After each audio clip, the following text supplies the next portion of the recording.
c'est vraiment cette annonce absolument fracassante de Donald Trump euh, qui dit on va investir 500 milliards de dollars, c'est le projet Stargate.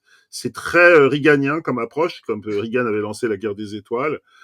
C'est très spectaculaire puisqu'on dit 500 milliards, ce qui est une somme absolument impensable. D'ailleurs, en réalité, ça fait des mois, peut-être même des années que Sam Altman travaille sur cette question parce qu'il veut préparer, disons, l'infrastructure qui va permettre à ces projets de continuer à être en tête, puisque c'est aussi un problème d'infrastructure, c'est pas qu'un problème de logiciel. Et donc, il était depuis des mois en train de chercher de l'argent, notamment dans les pays du Golfe. Et quand il a dit qu'il levait 100 milliards, qu'il voulait lever 100 milliards, tout le monde a levé les yeux au ciel, parce que pour l'instant, il fait que brûler du cash. Il doit avoir 4 milliards ou peut-être 3 ou 4 milliards de chiffre d'affaires. Et il est déjà en train de dire que pour continuer, il va falloir qu'il lève 100 milliards. Et donc là, le coup de théâtre, c'est l'annonce des 500 milliards. Et c'est le fait que le président des États-Unis se transforme en VRP. D'abord, il a une connaissance très forte de Masayoshi Son, qui est le patron de SoftBank. Larry Ellison, c'est un de ses proches, depuis toujours, républicain, qui l'a financé. Et donc, on voit arriver Sam Altman qui ficelle une opération très spectaculaire. On Mais peut c'est donc regarder un un peu. président qui annonce une opération privée, finalement. Et qui, en plus, dit il n'y a pas d'argent du contribuable dedans. Ouais. Et il faut regardons un peu le sujet que le Parisien a fait parce qu'il trouve qu'ils mettent bien le décor en place. Il claque un gros chiffre bien rond, plein d'emplois. Donald Trump a voulu frapper fort en annonçant un jour après son investiture le lancement du projet Stargate, un plan d'investissement colossal dans l'intelligence artificielle sur 4 ans.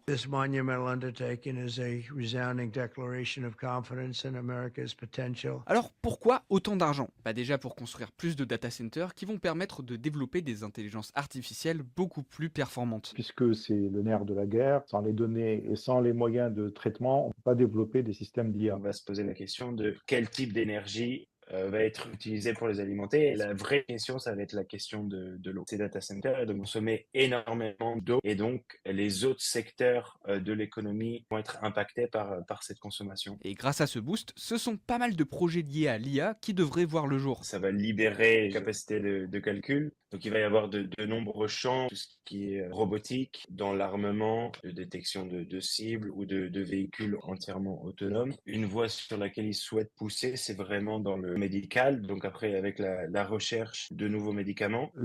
L'identification de causes de cancer. Cette annonce, en tout cas, elle n'a pas fait que des heureux, puisqu'Elon Musk, qui s'est lui aussi lancé dans l'intelligence artificielle avec sa société xAI, n'était visiblement pas content de voir son concurrent, la société OpenAI, faire partie de ce plan d'investissement. Il n'est pas content puisqu'au final, un de leurs principaux concurrents va avoir encore plus de capacité de calcul et donc ça va lui demander encore plus d'investissement. Mais surtout, si Trump a choisi d'investir une telle somme, c'est pour se distancer de la Chine. China.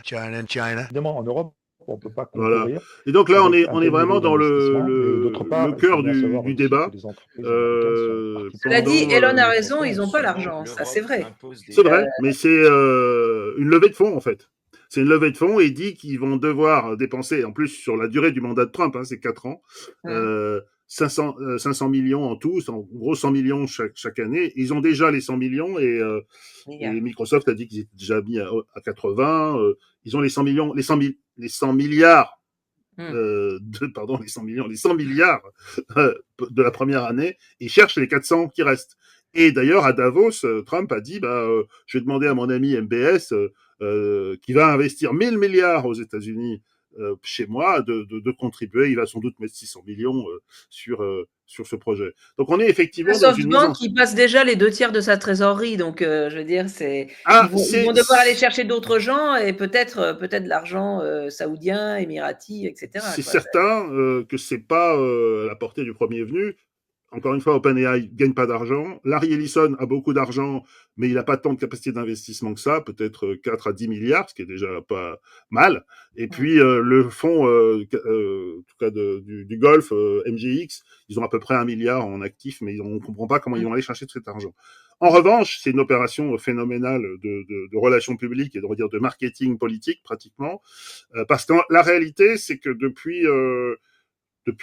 4 à 5 mois, il y a une grande inquiétude en fait dans la Silicon Valley et au plus haut de l'État américain. C'était l'ancien conseiller Biden qu'il avait sorti, que ça a été repris par un journal qui s'appelle Axios. En fait, la situation est catastrophique, il a dit. Pourquoi ? Parce que, en fait, cette avance que l'Amérique pensait avoir 4 ans d'avance sur la Chine, en fait, elle est plus de 4 ans, parce qu'il y a eu un coup de théâtre. Une petite appli chinoise et derrière elle toute l'industrie chinoise, notamment en open source, qui rebat les cartes avec un nouveau modèle. On peut regarder le début du sujet de NBC, CNBC là-dessus. Ça coûte que 6 millions. Si. And Google, which expects capital expenditures in 2024 to soar to over $50 billion. Voilà, 51 milliards annoncés, qui a mis 13 milliards pour faire OpenAI. Et il y a une petite appli chinoise, 6 millions.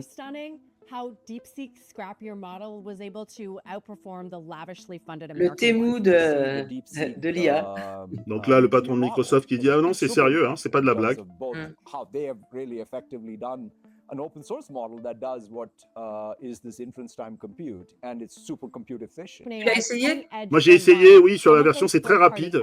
J'ai pas pu vraiment vérifier la cohérence de tout, mais ce que j'ai vu, c'était ultra rapide. C'est très étonnant parce qu'on n'a pas l'habitude que l'open source soit aussi rapide.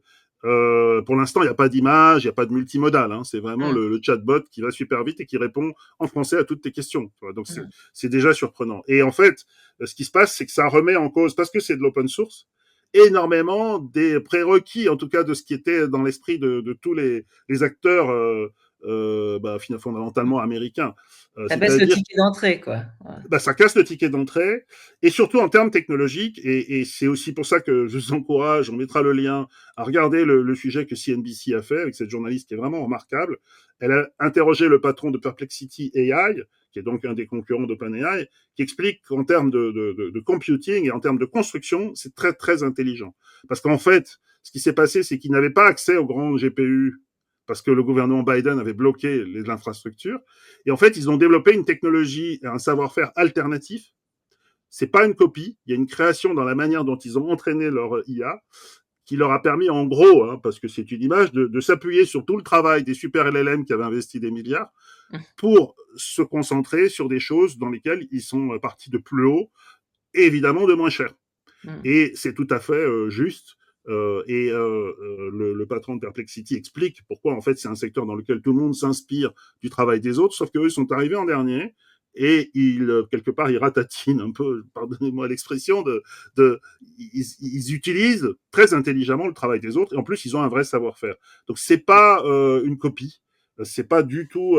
Il y a une partie d'innovation et c'est en plus de l'open source. Donc ça rebat violemment les cartes. On peut regarder de toute manière, culturellement, les Chinois, ça les gêne pas d'imiter. Ils considèrent que c'est comme ça qu'on innove. Et ce que tu racontes, ça me rappelle un peu Huawei qui a été en crise au moment où ils avaient misé sur la 3G et puis que la 3G prenait pas. Et du coup, ils ont dit qu'est-ce qu'on pourrait faire comme activité ? Bon, on va faire du cloud. Et maintenant, je pense que c'est un investissement plus que pertinent, quoi.